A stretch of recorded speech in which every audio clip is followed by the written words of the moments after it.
malam hari ini dari beberapa fatwa yang cukup harus kita pegang untuk pedoman hidup kita bersama. Lain dari itu, perlu kita ketahui bahwa ratib ini sangat penting. Yang namanya ratib maknanya susunan, rotabah. Susunan diambil dari beberapa hadis nabawi, dan setiap ratib mempunyai asbabul wurud, kalau ayat asbabun nuzul masing-masing.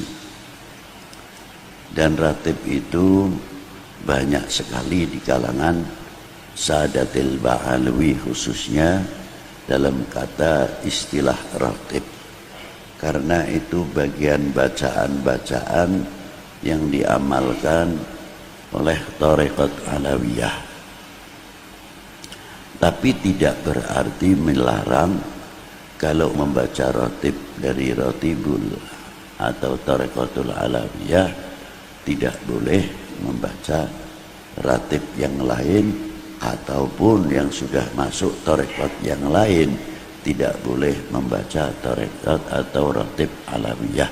Itu tidak benar, karena ratib di sini adalah suatu doa. Kalau di dalam thariqat Sadaliyah mempunyai bacaan Hizbul Bahar, Hizbul Bar, Hizbul Nasor, Hizbul Latuf atau Latif, Hizbul Khafi, Hizbul Ikhfa, dan banyak lagi hizib-hizib milik Imamun Asyadili. Dan Sayyidi Syekh Abdul Qadir Jilani pun juga mempunyai hizib-hizib yang kualitasnya seperti Hizbul Nasor, Hizbul Bahar, dan lain-lain.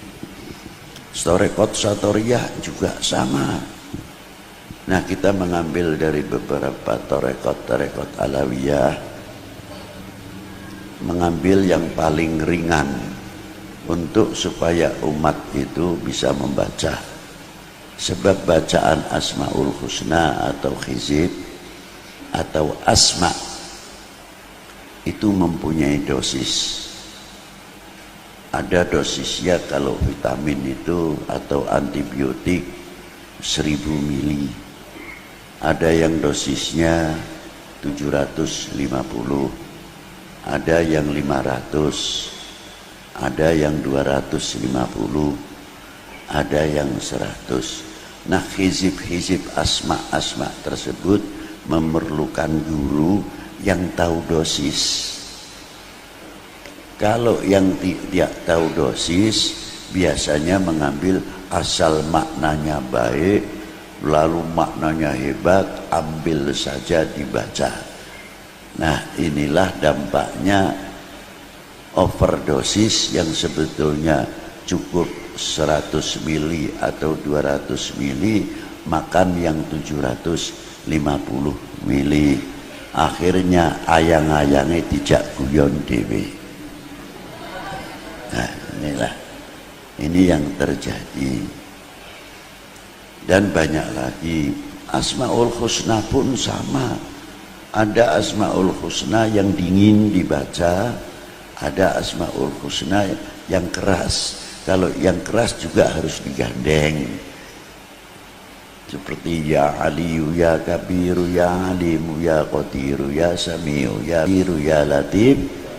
Ringan akhirnya, bab dicampur. Nih, oh ini jahe, ini keras. Jamunya jamu pakai jahe, pakai merica. Wah, ini bangsa pedes kabeh. Tukang jamunya pinter. Wah, ini harus dikasih ini supaya dingin, yang minum enak dan sebagainya. Itu yang ahli tentang ilmu asma. Yang tidak tahu pokoknya disikat terus ya. Itulah akhirnya apa? Enyeng. Kalau enyeng, kalau ayam kuter gitu. Nah ini, maka bacaan-bacaan itu perlu ijazah, tahu, ditanyakan kepada orang-orang yang ahli tentang masalah. Tapi kalau ratib tidak. Ratib itu dosisnya sudah direndahkan. Karena apa? Diambil langsung dari lisan baginda Nabi sallallahu alaihi wasallam. Supaya kita ini bisa membaca. Asal usulnya Ratibul Haddad. Al-Habib Abdullah bin Alwi Al-Haddad mengambil torekot dari beberapa guru besarnya. Al-Imam Ahmad bin Aqil, yang mana nasabnya masuk ke Imam Ahmad bin Abu Bakar Sakran. Lalu guru kedua Al-Imam Abdurrahman, yang makamnya tidak jauh dengan makam Siti Khadijah radhiyallahu ta'ala anha wa alaiha salam, Al-Imam Abdurrahman. Terus gurunya beliau Al-Habib Umar bin Abdurrahman Al-Attas. Guru-guru beliau masih banyak lagi. Al-Habib Abdullah bin Al-Haddad ini mengambil dari Habib Umar bin Abdurrahman Al-Attas. Saya ambil dari situ saja silsilahnya, dari Syekh Abu Bakar bin Salim atau dari Habib Husain bin Syekh Abu Bakar bin Salim. Murid-murid dari Syekh Abu Bakar bin Salim ini banyak sekali. Termasuk Al-Habib Abdurrahman Maula Al-Arsyah dari Al-Jufri, Sayyid Muhammad Zainal Abidin As-Saqaf, dan Syekh Yusuf bin Abid Al-Hasani, wa Sayyidi Abdullah bin Salim Al-Maula Khilah, dan banyak lagi kalau saya terangkan, seperti Syed Ahmad Syarif, Al-Habib Yasin, pejuang Islam Yasin bin Ahmad bin Aqil bin Ahmad bin Aqil bin Ahmad bin Yahya, yang mendapat ijazah langsung dari Habib Abdullah bin Al-Haddad, di mana beliau mensyiar Ihya Ulumuddin dan lainnya, diberi mandat untuk Nasrul Islam di Terengganu atau di Malaysia. Kakek Habib Utsman bin Abdullah bin Aqil bin Yahya Mufti Mekah. Dan murid beliau ada yang dimakamkan di Wiradeso, Habib Muhsin bin Alwi bin Umar Ba'bud. Itu seorang ulama besar, dimakamkan di belakang masjid Wiradeso, yang mana beliau meninggal pada tahun 1131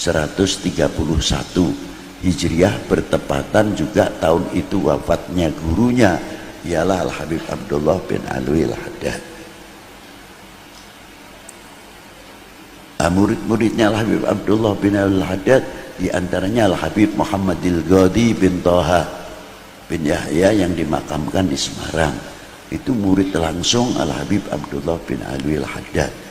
Banyak lagi minal habaib yang di Indonesia ini khususnya. Kalau kita terangkan yang di Hadramaut, kita tidak heran. Ini yang ada mana tangan, kepanjangan tangan Al-Habib Abdullah bin Alwi banyak sekali. Apalagi kalau kita melihat kitab Al-Muqattabah, bagaimana surat menyurat yang dikumpulkan oleh muallif, surat dari Habib Abdullah bin Al-Haddad menjawab pertanyaan dari beberapa tokoh habaib maupun selain habaib. Namanya kitab Al-Muqattabah, 2 jilid, sangat lengkap sekali.